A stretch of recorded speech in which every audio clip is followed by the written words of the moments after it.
Hello friends, வணக்கம். Welcome to Chitra's cooking. இன்றைக்கி சூப்பரான டேஸ்ட்டில் சிம்பிளாக விலை குறைந்த செலவில் இந்த கேக் ரெசிபி நம்ம பார்க்க போகிறோங்க. இது எப்படி செய்யலாம் அப்படின்றத நம்ம இன்றைக்கி பார்க்க போகிறோம்.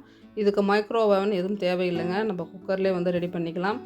இது குக்கர்லேயே ரொம்ப ஈஸியாக எளிமையாக நம்ம எப்படி செய்யலாம் அப்படின்றத இன்றைக்கி வந்து நம்ம பார்த்து தெரிஞ்சுக்கலாங்க. இதுக்கு வந்து நட்ஸ் எதுவும் தேவையில்லை. குறைந்த செலவில் செய்யக்கூடிய ஒரு கேக் ரெசிபி அப்படின்னு வச்சுக்கலாம். வாங்க வீடியோவில் போய் பார்ப்போம். இப்போ நல்ல ஒரு அகலமான பாத்திரத்தில் 2 முட்டையை வந்து உடச்சி ஊற்றிக்கிறேங்க. இதுக்கு வந்து இந்த பீட் மிஷின் இதை அடித்தோம் அப்படின்னா இன்னும் நல்லா நுரை வந்து பொங்கி வரும். நம்மக்கிட்ட அது இல்லை அப்படின்னாலும் நம்ம விஸ்கு கையில் வச்சு நல்லா அடித்து எடுத்துக்கிட்டேங்க. இப்போ சர்க்கரை வந்து ஒரு 1/2 கப் அளவுக்கு எடுத்துருக்கேங்க. மெஷரிங் கப்பில் பெரிய கப் இருக்குல்லையே, அதில் 1/2 கப் அளவுக்கு சர்க்கரை எடுத்துருக்கேன். அது மிக்சியில் சேர்த்து நல்லா நைஸாக பொடியாக அரைச்சி எடுத்துகிட்டு வந்து முட்டையில் சேர்த்துடலாம். சர்க்கரையை சேர்த்துட்டு நல்லா விஸ்கு வச்சு நல்லா அடிங்க. சர்க்கரையும் முட்டையும் நல்லா கலந்து வரணுங்க. நல்லா ஓரளவுக்கு அது நுர அடிக்கிற அளவுக்கு நம்ம வந்து கலந்து எடுத்துக்கணும். இப்போ மைதா வந்து 1/2 கப் அளவுக்கு எடுத்துக்கிறேன். இப்போ 1/2 கப் அளவுக்கு மைதா சேர்த்துருக்கேங்க. 1/2 கப் சர்க்கரை சேர்த்துருக்கேன். இந்த அளவுகளில் நீங்கள் செஞ்சிங்கன்னா கேக்கினுடைய ஸ்வீட் தன்மை கரெக்டாக இருக்கும். இப்போ மைதா முட்டையை வந்து நல்லா கலந்து விட்டுடலாம். ஒரே ரொட்டேஷன்லேயே கலக்குங்க. எப்போவுமே எல்லா பொருள் சேர்க்கும் போதும் ஒரே ரொட்டேஷன்லேயே வந்து நம்ம கலந்து விடணும். மைதா வந்து நம்ம அதில் சேர்க்கறதுக்கு முன்னே கண்டிப்பாக ஜலிச்சு எடுத்துக்குங்க. இப்போ பால் வந்து அந்த மெஷரிங் கப்லேயே 1 கப் அளவுக்கு தேவைப்படுங்க. இப்போ நீங்கள் பார்க்கும்போது அதில் 3/4 கப்பு இருக்கும். இதை நல்லா கலந்து விட்டுட்டு மறுபடியும் ஒரு 1/4 கப் அளவுக்கு நான் வந்து பால் எடுத்துக்கிட்டேன். அதனால் 1 கப் அளவுக்கு பால் நம்மளுக்கு தேவைப்படும். பால் வந்து கொஞ்சம் கொஞ்சமாக ஊற்றி நல்லா கலந்து விட்டுக்கிட்டே இருங்க. ஒரே ரொட்டேஷன்லேயே கலந்து விடுங்க. நான் கேக்கு செய்யும்போது இப்படி தாங்க ஒரே ரொட்டேஷனில் பொறுமையாக தான் கலந்து விடுவேன். ரொம்ப வந்து வேகமாகவும் நம்ம வந்து கலக்கக்கூடாது. இப்போ வந்து பட்டர் வந்து எடுத்துக்கலாம். இது வந்து வீட்டில் வந்து ரெடி பண்ணது இல்லைங்க, கடையில் வாங்கின பட்டர் தான். ஒரு 100 கிராம் அளவுக்கு நம்மளுக்கு பட்டர் வந்து தேவைப்படும். அதை வந்து லைட்டாக ஹீட் பண்ணி கொஞ்சம் இலகலாக வந்து நம்ம மாவில் சேர்த்து நல்லா கலந்து விட்டுடலாம்.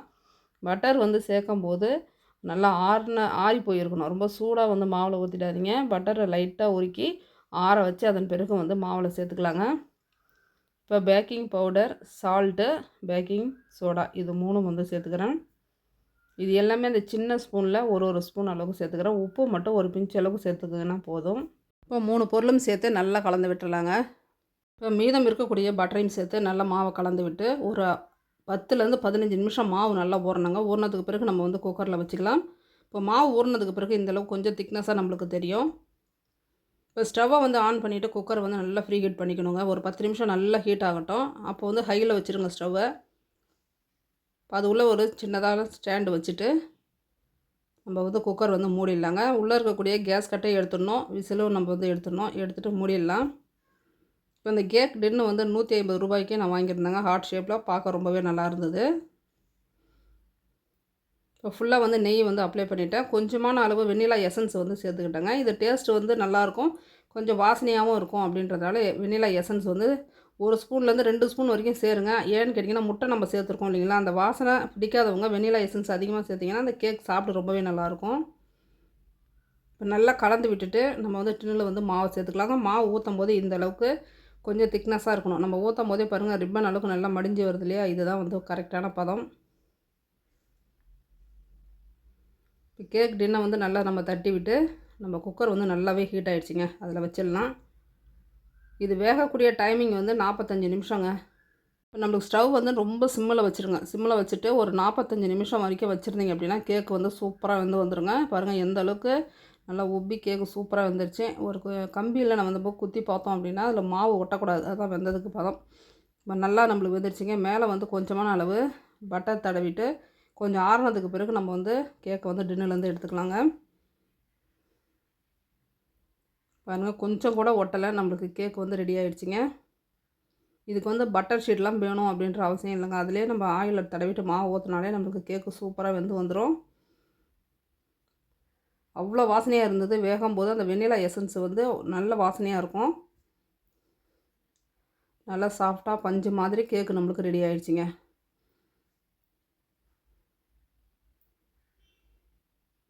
இதை வந்து நம்ம ப்ரெட்டு மாதிரி ஸ்லைஸ் பண்ணி நம்ம எடுத்து டப்பாவில் ஸ்டோர் பண்ணி வச்சுக்கலாம். இது 1 வாரம் வரைக்கும் நம்ம வச்சுருந்து சாப்பிட்லாங்க.